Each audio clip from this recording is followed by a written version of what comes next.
There are 79 days left until the start of the 2024-25 college basketball season, and in this episode of the Locked On NBA Big Board podcast, I am going to share my thoughts on the guy a lot of people think is the early favorite to be the first pick in the 2025 NBA draft. This episode is all about Cooper Flagg. I'm going to share why I think he is a difference maker, an elite prospect. I also share if he can live up to the hype because he has a lot of expectations. So in this episode, I'm going to share why I believe Cooper Flagg is a strong candidate to be the first player to shake Adam Silver's hand next June.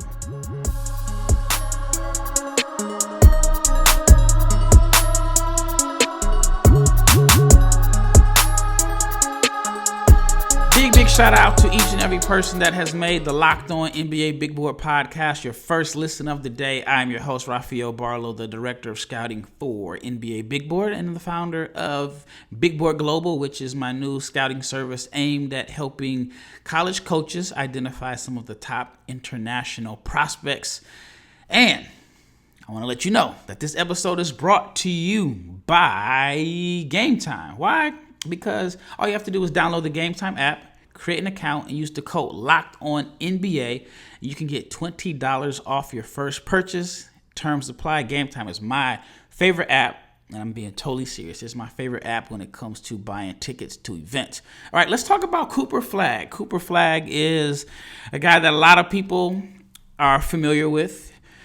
In recent years, we haven't had the projected number one pick coming from the college ranks. I guess maybe last year we didn't really know who was the projected number one pick. And then Alex Sarr and Zachary Reese-Shea kind of, I don't want to say came out of nowhere, but they weren't the favorites to be the number one pick. I know Ron Holland, who was playing for the G League Ignite, was a guy that a lot of people thought could go number one, Matas Buzelis.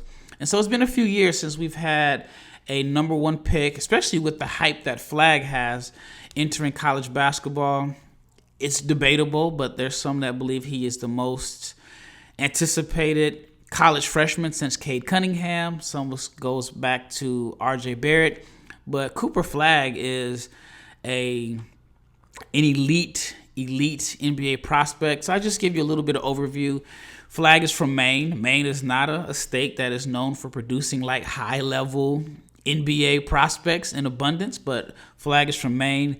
He was so dominant as a freshman in high school. He won Maine's like Mr. Basketball Player of the Year. Went to Montverde Academy. If you're not familiar with Montverde is, it's a hotbed. They're just pumping out NBA prospects and NBA talent like, I don't want to say like never seen before, but some of their rosters, I think could beat some college teams. From Cade Cunningham to Ben Simmons to D'Angelo Russell, RJ Barrett. And I know I'm leaving out a few names, but Montverde is arguably like the best high school program right now at as far as just pumping out NBA talent. Flagg went to Montverde after his sophomore year, and at Montverde, his senior year, they went 33-0. He was Gatorade National Player of the Year, Naismith Player of the Year. He was McDonald's All-American. Had just a great high school career loaded with awards and accolades. And then my first time seeing him play in person was last summer on the EYBL circuit. And actually the first time I really started paying attention to him and thinking about him as a legitimate top 5 pick was at the FIBA U17s, which was in 2022. And I remember this specifically because my son was born and we were at the hospital. And if you've had a child, there's just a lot of downtime to do nothing in the hospital. And I remember watching the U17s on my iPad and just seeing this kid who was younger than everybody else just flying all over the court, making athletic plays and blocking shots and so on. So that's when I first really became aware of Flagg's game and his NBA potential. But when I saw him last summer, and I know he dominated the EYBL circuit, but I saw him like right before the different shoe companies start their circuits. And it was a game that I went to watch here in Dallas, and it was literally like watching a man play against boys or middle schoolers. He was flying all over the court, blocking shots. He was definitely an intimidating presence. And last summer, I did a video. It was like right after he announced that he was reclassifying into the 2024 high school graduation class, which made him eligible for the 25 NBA draft. And I posted some highlights that I filmed from that particular weekend. And at that point, I knew that Cooper was going to be the early favorite to be the number one pick in whatever draft that he decided to enter, which ended up being this 2025 draft based off of him reclassifying. But the numbers that he put up on the EYBL circuit last year were absolutely ridiculous. Now, I will say that he played U16, and U17 is obviously the most competitive because a lot of the best players, whether they're 15 or 16, are playing in the highest division. But since he was playing on a team from Maine, I didn't think that team was good enough to compete on the U17 circuit. His mom was the coach. He was playing with his twin brother. And so on one hand, it was an opportunity probably for him to play with his buddies back home in Maine, but he just absolutely obliterated the competition. Over like 17 games, he averaged 26.8 points, 12.4 rebounds, 5.2 blocks, and 4.7 assists per game. It was just an absolutely dominant performance, which I think kind of sped up the process as far as him deciding to reclassify into the 2025 NBA draft, where he enters the season as the favorite to be the number one pick. I do think that there is a chance that Rutgers' Ace Bailey can compete. I do think that there is a chance. I don't think it's all set in stone, but right now Flagg is the absolute early favorite, and he is the pretty much the crown jewel of Duke's top ranked recruiting class. And like I said, there's just a lot of hype surrounding him as the number one pick. I have some real concerns about Duke's roster and if all the pieces fit, because they are absolutely loaded with high level talent. And I think it could be a situation where there's just a lot of mouths to feed. And then I do have a little bit concerned about how they use Flagg, what position he's going to play. But that's just another subject that I'll get into later on in the season. But in the second segment, I want to talk about like his skill set and his strengths. And then I'll wrap up in the third segment with his just enormous defensive potential and like maybe some teams that I think would be a good fit. So before I get into the second segment, I want to let you know that this episode, again, is brought to you by Game Time. And Game Time is my absolute favorite app when it comes to buying tickets. One of the reasons why I like Game Time is because they have last-minute deals where you can save up to 60% buying last-minute tickets, whether it's sports or movies, comedies, and theaters. They have flash deals where you can save even more, which is in this exclusive in-app deal where you can select seats just right before the game or the event. And then they have zone deals. And zone deals is where you can save even more money, where you choose a section, but Game Time will choose the seats for you. That's something that I've used. I love the all-in pricing with Game Time. And the reason I love the all-in pricing is because I've been to like different sites where I was buying tickets to games. And let's say the ticket was like $50. And then right when I'm at checkout, the price goes to like $117. And with Game Time, you can just toggle this feature where you can get the all-in prices, so there's no surprise while you're at checkout. They also have views of the seat, panoramic views of the seat from the actual arena or venue. So it's not like this generic picture. You can actually see what you'll be seeing if you purchase that particular seat. They have the lowest price guarantee where they will credit you 110% of the difference if you find a cheaper ticket. And your purchase is covered with the most flexible customer service policy in the ticketing industry. So download the Game Time app, create an account, use the code LOCKEDONNBA, and you can get $20 off your first purchase. So you can take the guesswork out of buying tickets. Again, download the Game Time app. Terms apply. Create an account. Use the redeem code LOCKEDONNBA. You can get $20 off. Last minute tickets, lowest price guaranteed on the Game Time app. Once again, I want to thank each and every person that has made the Locked On NBA Big Board podcast your first listen of the day. Now, for your second listen, please check out the Locked On NBA podcast, because there is no offseason in the NBA, and Locked On NBA provides daily basketball analysis from the national and local experts, and they get it to you in 30 minutes or less. No one keeps you as informed or as entertained as Locked On NBA. It is available on YouTube or wherever you get your podcasts. It's part of the Locked On Podcast Network, your team every day. All right, let's get into Cooper Flagg, his offensive game.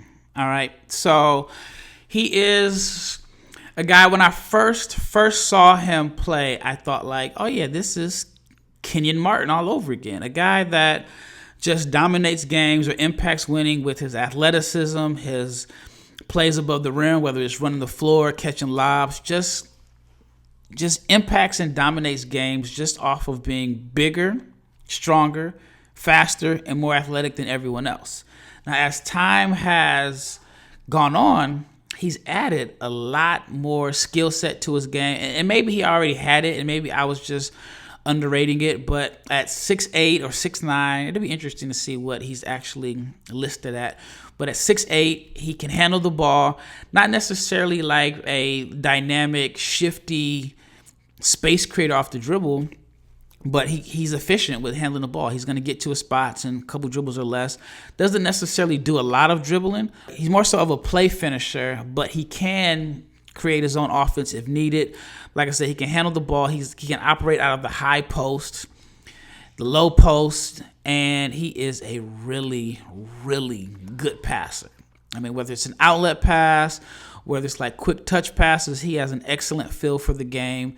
And he's an interesting prospect because he has elite talent.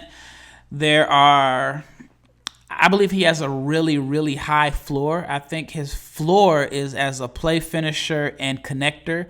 I think that at the minimum, he could be David Lee. And I'm not necessarily making the David Lee comparison because they're both white and athletic. I mean, obviously, I just mentioned Kenyon Martin. But I do think, like, as his floor, he could be a combination between Kenyon Martin and David Lee, athletic play finishers that could stretch the floor a little bit. They were respectable later on in their careers as far as shooting the ball. But Cooper Flagg, in my opinion, is a much better shooter at the same stage of his career. Like I said, the passing is impressive, but the shooting is something that has really, really caught my attention of late. He has developed into a really good three-point shooter, and not necessarily just shooting off the catch. I mean, he can shoot off the move. He can shoot off action plays. The form is not the prettiest. I mean, it's not Ray Allen by any means. It's not Klay Thompson or Steph Curry. It's kind of a little behind the head a little bit. And it's not Jason Tatum, but I know like there were some people that thought that Jason Tatum's shooting form or shooting stroke wasn't picture perfect, and they thought he may have some concerns getting it off against elite athletes. And Cooper Flagg, again, the shooting stroke is just it's not pretty, in my opinion. It's not pretty, but it goes in. It goes in at a high rate, whether it's three-pointers or the mid-range. And I was at the Nike Hoop Summit back in April, and he was just knocking down mid-range jumpers whenever he wanted to. And he got to his spots. And so, like I said, with the ball handling, again, it's not shifty or crafty or creative.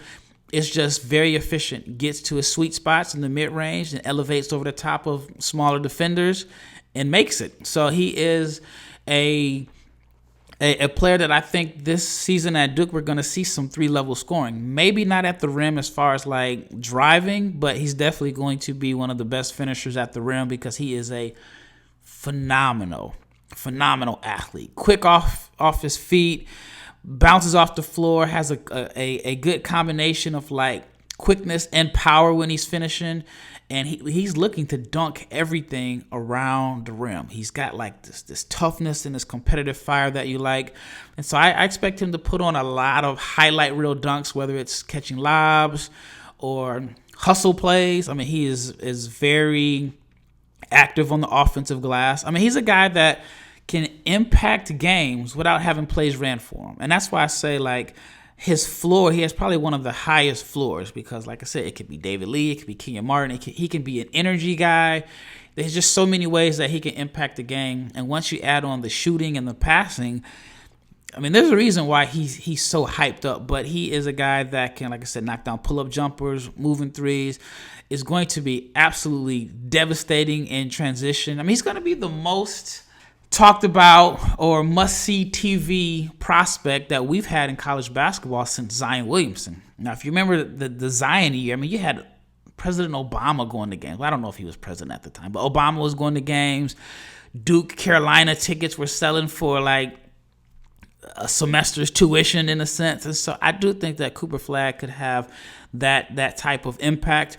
And then I want to talk about his motor and hustle. I mean, relentless on the offensive glass, has a nose for the basketball, is a good cutter, and he has like a combination of blue collar game to passing and finesse. I mean, he's a very interesting prospect. Now, one of the things that some people that I've spoken with have a little bit of concerns about his game is that they're saying like they know that he's a number one prospect. They understand that he has a really high floor, but does he have enough offensive game to where he can be like the hub or he can be the go-to scorer?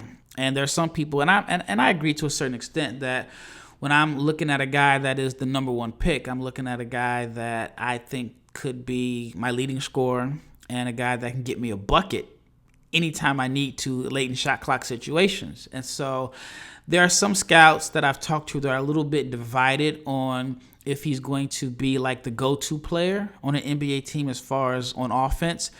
And while it may not necessarily be the prettiest, he's just going to find ways to score. I think Cooper Flagg in the NBA can average 8 points per game just off energy, hustle, being at the right place at the right time, and athleticism. Then you factor in, the shooting, and you give him like a really good point guard. I think he could be a pick and roll finisher.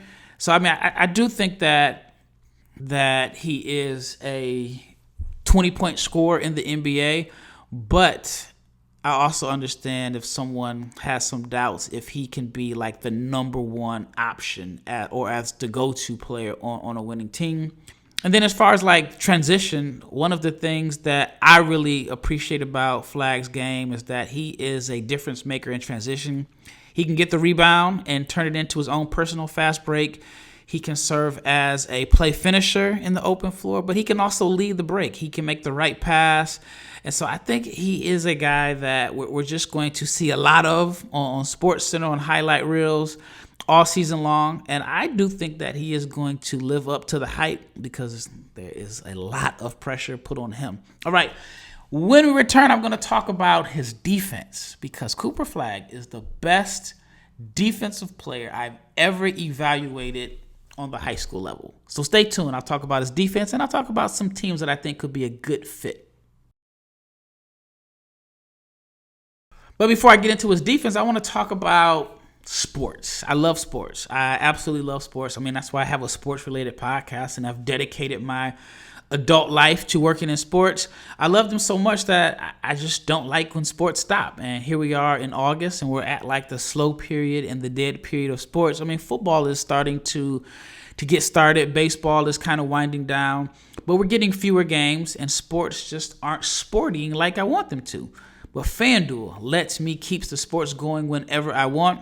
All I have to do is open the app. I can dream up some bets anytime I'm in the mood, and FanDuel can make it happen. And this summer, FanDuel is hooking up all customers with a boost or bonus daily. That's right. There's something for everyone every day, all summer long. So head over to FanDuel.com. Start making the most out of your summer. And FanDuel is the official sports betting partner of Major League Baseball. All right, wrap it up. The last segment. And, there's a saying you want to save the best for last. And my favorite feature about Cooper Flagg is his defense. Now, he's the best defensive prospect that I've ever scouted on the high school level. And I was sitting there thinking when I was coming up with the concept for this episode, is Cooper Flagg a better defender, at least what I saw from the prep ranks or pre-NBA, than Victor Wembanyama? And on one hand, I can say, all right, Victor is an elite defensive player. I think he's going to win Defensive Player of the Year multiple times throughout his career. I mean, he was a rookie, and he made the all-defensive team. But Victor dominates because, well, one, his size. I mean, 7'5". I mean, he might be like 7'7". I mean, did you see those pictures of him standing next to Rudy Gobert? He's towering over Gobert, and I think it's more than 4 inches. But Victor dominates because he has just incredible size and length. I mean, he's agile. He moves extremely well, so on. But I think his dominance has a lot more to do with his size and length. While Cooper Flagg is not necessarily a regular height, but he's 6'8", 6'9", however they have him listed. And he absolutely dominates without having, a significant height difference over a lot of the players that he's playing against. So even if Flagg is playing against, a college size point guard, he may have a 6-inch advantage. While in Victor's case, he might have a 6-inch advantage over the tallest man on the floor. And again, I'm not knocking Victor's defense, but the stuff that I've seen Cooper Flagg do and how he has dominated games at 6'8", it's nothing short of incredible. Like the game I went to, they weren't even trying to enter the paint. After maybe like the first couple possessions where he swatted shots to the next court, because when you go watch an AAU game, there's like maybe games played on 3 different courts. The game I saw, I want to say like within the first 5 minutes of the game, he blocked 2 shots to the other court. There was another play where he blocked the layup at the top of the square, and the guard went to put the ball high above the square. He did everything he could to avoid it, but he pinned it. I mean, it got called for goaltending, and even though the point counted, the message was sent. The message was clear that this paint is a no-fly zone, and for the rest of the game, guys were having what looked like an open lane to drive, and as soon as Cooper recovered and got in the paint, they kicked it out. Or they were driving to the rim, not necessarily looking to draw another defender and either score or create a layup or shooting opportunity for somebody else. Their eyes were focused on Flagg. Where's Cooper? And I mean, he literally just shut down the offense. I mean, I've heard like of defensive players changing the geometry of the court, and that's exactly what Cooper Flagg did in all the games that I watched this particular weekend.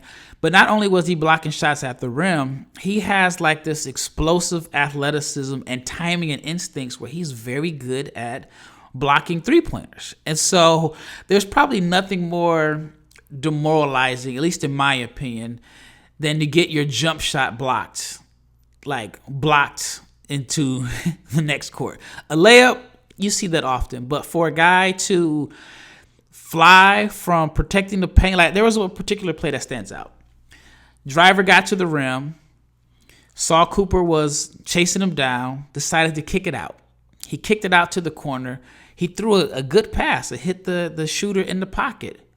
Cooper ran out there. Not only did he contest the shot, but he blocked it. I'm talking full palm, smacked the ball, lands on the other court. You hear the whistle blow because they got to stop the ball from rolling so another player doesn't get injured.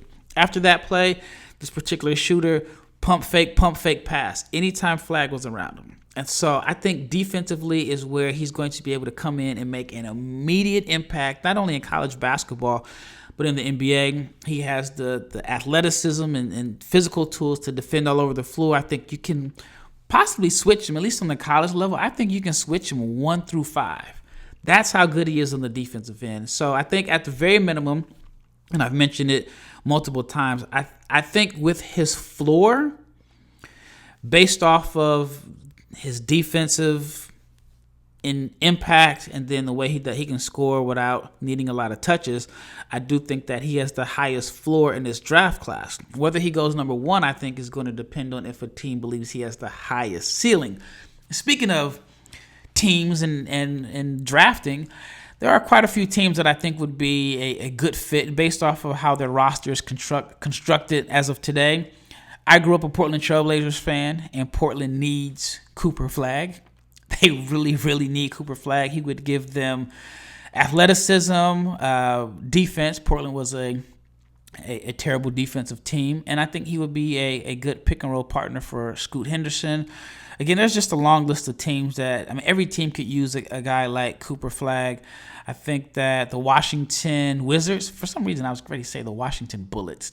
I think the Washington Wizards could use Cooper Flagg. Now, it'd be interesting to see if they believe that Alex Sarr is a 5. And if Sarr can develop into a 5, a front court of Flagg and Sarr would be really good on the defensive end. Add in Bilal Coulibaly. And your 3, 4, and 5 are going to be at least plus level, high level defenders. Now they just would try to figure out how they can score. But I think Washington would be a good fit. Detroit, I expect Detroit to be improved, but I definitely think that they'll be in the Cooper Flagg's sweepstakes again. There are quite a few teams that I imagine once, I don't want to say they're going to tank all year long, simply because I thought everybody was going to tank for Victor, and I think that some teams were still pretty competitive. But I do think like the Brooklyn Nets are probably going to be the early favorites to land Cooper Flagg. Even though the Nets are in New York, it's not like the Knicks, but that is a huge market for Flagg. I think he's going to be one of the most marketable draft picks that we've had in recent years. And so the Nets are in absolutely full rebuilding mode. And so I think he would be a good fit there. The cupboard is pretty much bare in Brooklyn. So if you're a Nets fan, I don't know too many Nets fans, but if you are a Nets fan, I know you are going to be paying attention to a lot of Duke games because you are hoping that Cooper Flagg lands in Brooklyn. And then there's Utah. I think Chicago needs to just absolutely embrace. Well, on one hand, I'm conflicted. I'm not a big fan of tanking, but the NBA rules kind of promote tanking in a sense where the tanking is beneficial. And so I think for Chicago, you need to do whatever you can to enter the Cooper Flagg sweepstakes. Toronto, San Antonio could be very interesting. Very interesting because San Antonio is expected to be improved. But if they land Cooper Flagg along with Victor Wembanyama, you talk about must-see TV, that'd be crazy. Well, that wraps up this episode of the Locked On NBA Big Board podcast. Once again, I'm going to do this for quite a few prospects. My goal is to have maybe 50 individual preseason scouting reports. I have plenty of time to get it done. So stay tuned in the next episode where I'm going to give my personal thoughts and opinions in a preseason scouting report on Ace Bailey, the guy that a lot of people believe is Cooper Flagg's best competition to be the number 1 pick in the 2025 NBA draft. Once again, it's Rafael Barlowe. And before I go, I want to let you know that you got to check out the Locked On NBA Big Board podcast because I thank you for making the Locked On NBA Big Board podcast your first listen of the day. But with the Locked On NBA podcast, the season never ends. You're getting expertise from the local and national experts covering everything going on in the NBA. Again, Locked On NBA is part of the Locked On Podcast Network, your team every day. Once again, it's Rafael Barlowe, and I am out of here.